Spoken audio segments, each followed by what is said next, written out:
అక్షరాలను జాగ్రత్తగా గమనించండి. ఎడమ నుండి కుడికి అడ్డంగా చదవండి. ఈ విధంగా చదువు. స్టార్ట్ చేయి.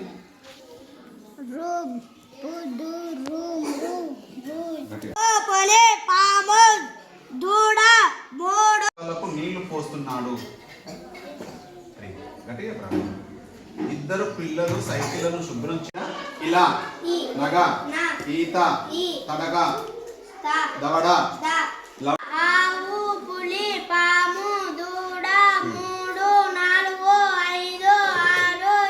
పక్షులు జంతువులు ఉండేవి. ఒకరోజు అడవిలో మంటలు లేచాయి. పక్షులు జంతువులు భయంతో అడవిలో రకరకాల పక్షులు జంతువులు ఉండేవి.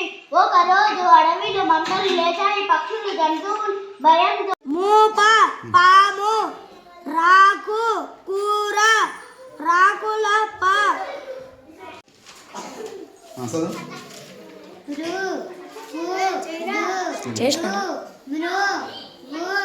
ఒక బాలుడు ఉదయం తన పండ్లను తోముతున్నాడు.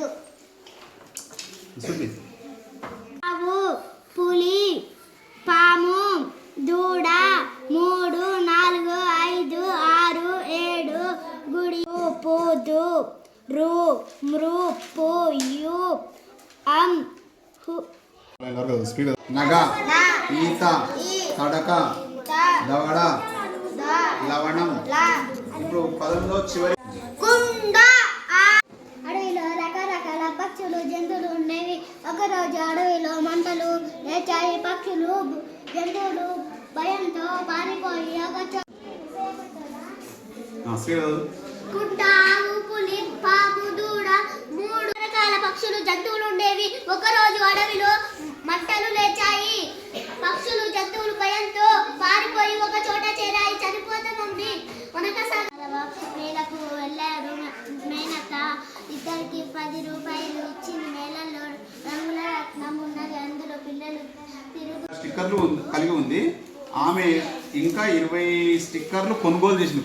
20 స్టిక్కర్లు కొన్నది. ఇప్పుడు ఆమె దగ్గర ఎన్ని ఉంటాయి బిడ్డ?